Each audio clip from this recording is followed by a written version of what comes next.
komponen standar profesional, di mana sifat dan kompleksitas standar praktik untuk semua profesi telah berubah dan berkembang selama beberapa dekade terakhir. Ungkapan profesional standar tidak lagi hanya berarti secara khusus standar etika profesi. Ada 3 jenis standar yang relevan untuk menggambarkan praktik profesional. Yang pertama yaitu internal standar.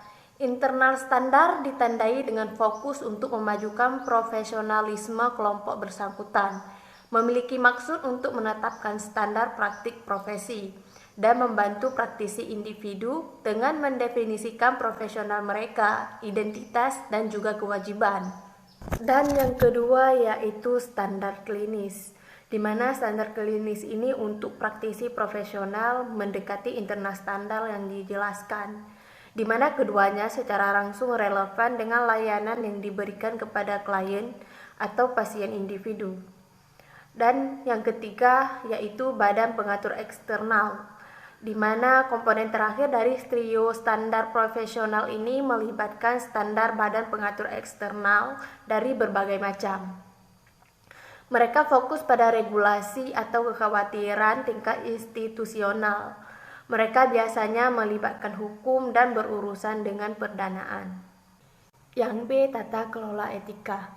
Pada tata kelola ini membantu praktisi profesi melalui pendidikan dan sosialisasi ke dalam peran profesional, dan kemudian mendisiplinkan mereka jika mereka tidak terlatih dalam standar yang dilarang didirikan. Tingkat etika yang paling dasar dipandu oleh etika wajib, di mana pada tingkat ini, individu fokus pada kepatuhan dengan hukum dan perintah kode profesional dari etika yang berlaku untuk praktik mereka. Semakin canggih secara etis tingkat adalah tingkat aspirasi, di mana pada tingkatan ini, individu juga merefleksikan pada efek situasi pada kesejahteraan klien mereka, dan efeknya tindakan mereka pada profesi secara keseluruhan. Konsep etika wajib dan aspiratif yang sama ini dapat diterapkan ke keseluruhan struktur tata kelola untuk standar etika profesi berlatih secara keseluruhan. Para profesional yang diatur sedemikian rupa harus mengikuti pedoman etika, dan sanksi dapat diterapkan berdasarkan kode etik tertentu dan proses disipliner entitas profesional khusus ini. Jika pemegang kredensial atau anggota entitas profesional tertentu melanggar kode etiknya, maka entitas memiliki tanggung jawab untuk memberi prosedur untuk menegakkan standarnya. Setelah proses yang semestinya, entitas menetapkan sanksi yang sesuai bagi pelanggarnya. Untuk entitas kredensial Dewan Lisensi Konselor, pelanggar dapat menghadapi opsi pencabutan sertifikat atau lisensi yang lebih serius sehingga mungkin menghilangkan kemampuan individu untuk berlatih. Penilaian tingkat keseriusan pelanggar etik akan mempengaruhi pilihan sanksi yang sebenarnya. Setelah individu diputuskan sebagai pelanggar kode etik, faktor yang sering dipertimbangkan termasuk kesengajaan, tingkat resiko atau bahaya aktual pada klien, motivasi atau kemampuan pelanggar untuk berubah, dan residivisme si pelanggar. C. Proses pengambilan keputusan etis. Umumnya, model keputusan etis dapat dianggap memiliki karakteristik baik prinsip atau etika kebijakan. Prinsip etika berfokus pada tujuan, rasional, aspek kognitif dari proses. Praktisi yang menganut perspektif ini cenderung melihat penerapan prinsip-prinsip etika, aturan, kode, dan hukum yang universal dan tidak memihak sebagai elemen inti etika.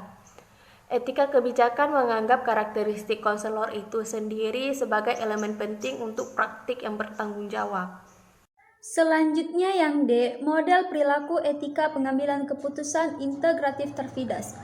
Model pengambilan keputusan integratif Tarvidas dari perilaku etis dibangun di atas beberapa model pengambilan keputusan yang terkenal yang banyak digunakan oleh para profesional di komunitas kesehatan mental dan konseling.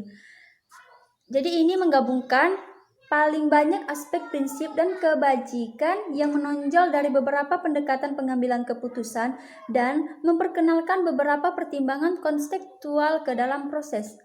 Nah, model integratif terfidas ini menekankan pada proses konstan interaksi antara prinsip dan elemen kebajikan dan menempatkan sikap reflektif di jantung proses. Jadi, model ini juga berfokus pada produksi aktual dari perilaku etis dalam konteks tertentu, daripada menghentikan analisis sebelum waktunya hanya dengan memilih tindakan etis terbaik. Selanjutnya, poin yang F, tema dan sikap. Selain elemen-elemen atau langkah-langkah tertentu dari model integratif terfidas, ada 4 tema atau sikap yang mendasari yang perlu diterapkan oleh seorang konselor profesional. Sikap-sikap ini melibatkan perhatian penuh untuk tugas-tugas. Jadi yang pertama itu ada mempertahankan sikap refleksi tentang kesadaran diri sendiri tentang masalah pribadi, nilai-nilai dan keterampilan pengambilan keputusan, serta memperluas upaya untuk memahami semua orang lain yang peduli dengan situasi ini dan hubungan mereka dengan pembuat keputusan.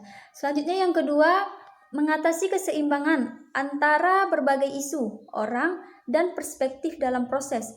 Yang ketiga, mempertahankan tingkat perhatian yang sesuai dengan konteks situasi yang bersangkutan, memungkinkan kesadaran dari konselor dengan klien, tim perawatan, organisasi, dan implikasi sosial dari elemen etika.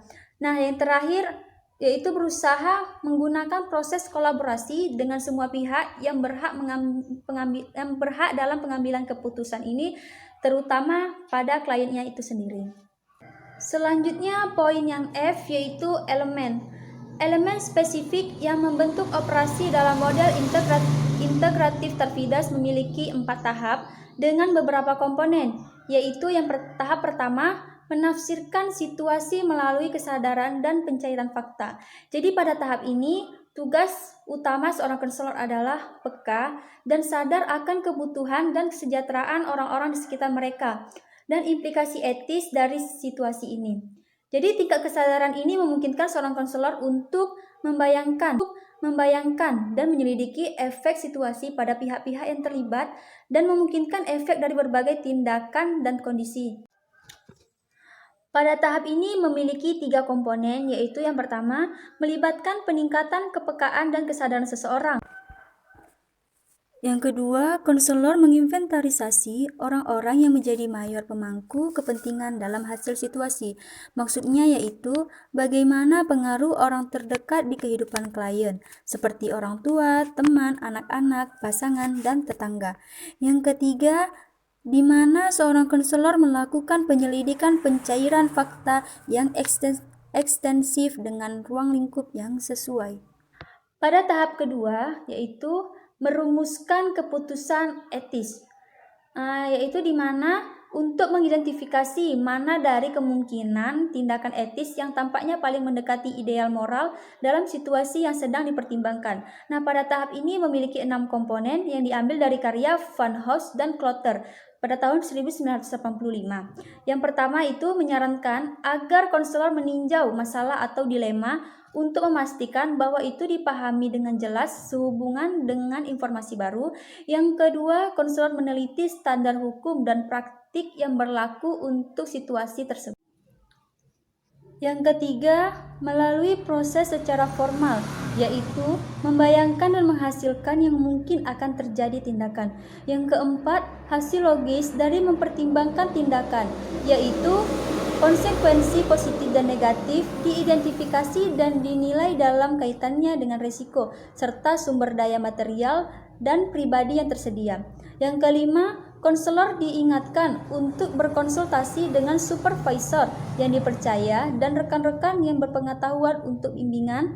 Nah, yang terakhir, keputusan etis pada tahap ini harus dikontraskan dengan keputusan tentang apa konselor benar-benar memutuskan untuk melakukannya.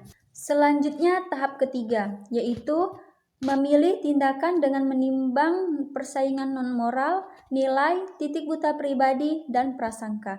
Nah, pada tahap ini memiliki 3 komponen. Yang pertama yaitu menyela periode refleksi dan pemotretan aktif dari apa yang konselor ingin lakukan dalam pandangan untuk bersaing dan nilai-nilai non-moral.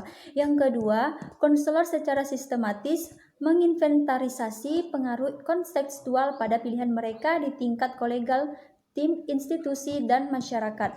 Yang ketiga, di mana konselor memilih tindakan atau perilaku yang mereka rencanakan untuk dilakukan. Selanjutnya tahap terakhir yaitu melaksanakan dan merencanakan tindakan yang dipilih. Menurut Res 1984 menggambarkan tugas-tugas penting dari tahap ini sebagai perencanaan untuk mengimplementasikan dan melaksanakan apa yang direncanakan untuk dilakukan. Jadi operasi ini mencakup 3 komponen. Yang pertama, di mana konselor menentukan urutan tindakan nyata yang masuk akal yang harus diambil. Yang kedua, tugas konselor yaitu mengantisipasi dan mengatasi semua hambatan pribadi dan kontekstual untuk melaksanakan rencana secara efektif. Nah, yang ketiga, langkah terakhir dari model ini yaitu menyediakan eksekusi, dokumentasi, dan evaluasi dari rangkaian tindakan seperti yang direncanakan.